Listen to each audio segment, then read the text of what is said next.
Hi all, and welcome to this latest video log on Nano game development with Scarlet Thread. Alrighty, so I'm going to show you what we've been up to lately in our grand adventure to make this damn game. So you've caught me halfway through the intro video, which is incomplete. I don't want to show you the whole thing because well, that would just be telling, wouldn't it? So here we are.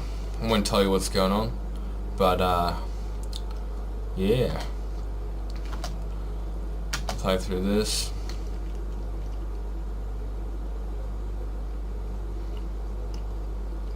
So we've been working a bit on the cinematics and the story, trying to get that nutted out so that we can actually make our first level of the game, and so that's coming along well. Another thing we've been doing is we've been trying to get the artwork up to scratch for this first level. We really want this to get this one level done, so we can, you know, set a standard, and so we can finish one level and make the game. So I've gone ahead and completed pretty much all the framework for this first level.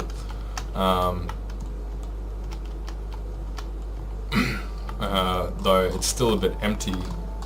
No, we're slowly trying to make more art assets.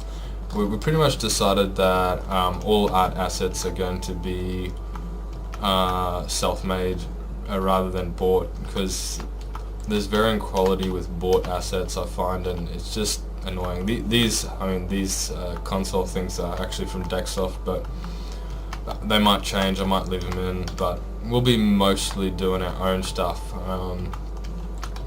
from here on in.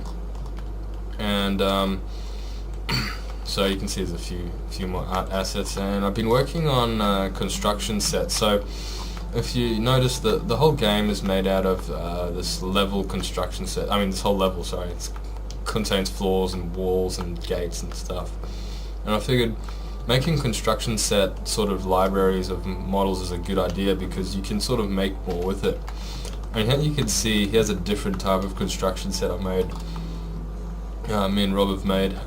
It's the pipe construction set, and basically it's made of tons of different pipe segments that can be put together to make pretty much any sort of pipe arrangement that you want. So we'll be expanding on this with different things like a cable set, you know, an office construction set, a science lab construction set, all sorts of stuff.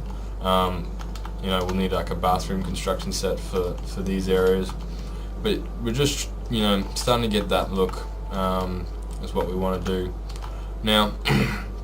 So we've basically been working on a lot of artwork recently. You can see Rob has done these doors, and we've added some keypads to all the doors, so they look like you have to have a password.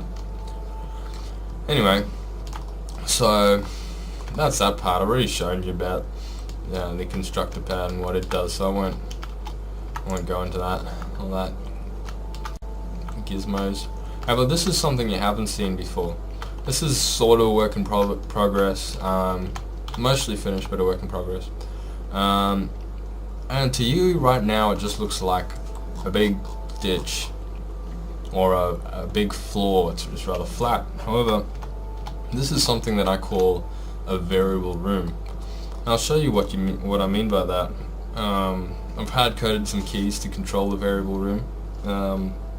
However, these will be controlled by in-game events, just like using our event system in the future. So here we go. So it isn't just a flat floor. This room is made up of two things: a frame and a ton of these things called pistons. It's a bit dark there. Each piston is a 2 by 2 meter rectangular prism, 10 meters high, and they are placed next to each other, as you can see. And so what I can do is I can instruct different heights for the cubes and effectively make my own terrain. Really got to fix the lighting in here, and so that's what I've done here. And there's a number of different ways it can be done. You can, first of all, you can move the whole level to a certain height. So for example, whole level to flat height, and whole level to a lower height.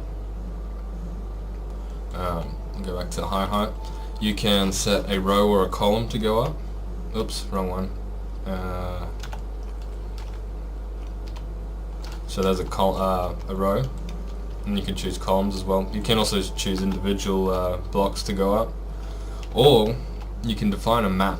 In the map, you need to create an external XML file which has a height value for each one of these squares, and that's how I've made this one here. Oh, too dark. I've typed that into a text file, basically an XML file, and it's when it activates, it moves the blocks all to the correct height. So this isn't really a final layout or anything. I've just really been testing it. I only just finished it today, and yeah, as I said, it will be controlled by the event system. So I mean, in the game you won't be pressing hotkeys to change it. You might be able to flick switches that'll change certain things. That's definitely on the cards, because I'll add to puzzle elements. But basically, you'll come down here and you'll do something, then the world will change, and then you'll have to do something else. I think it effectively allows me to add more time and value to a small section of the game. So that's pretty much all I had to show. The artwork really does take a long time, and we really want to get that good look, so there might not be too many fancy updates, but as we progress with the art, it'll become much more apparent that the game is slowly becoming more of a game. One thing we decided was we're going to release the game not as a full game. We're going to release it in episodes. Reason for this is, well, I don't think it just makes it more manageable. We can get the game out earlier, get a decent amount of gameplay happening, and then once it's out, it can make some money, maybe not, and it gives us more time to work on the next part, the episodes, and each episode will contain a large chunk of the story. We're still going to iron out what that actually means, for us,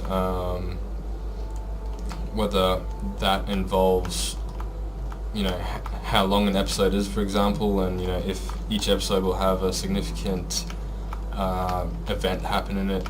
I don't know, we're still got to figure that out. So yeah, so that's really about it. Now that all the main systems in the game are finished, things are going along nicely, and we'll keep you posted. Adios.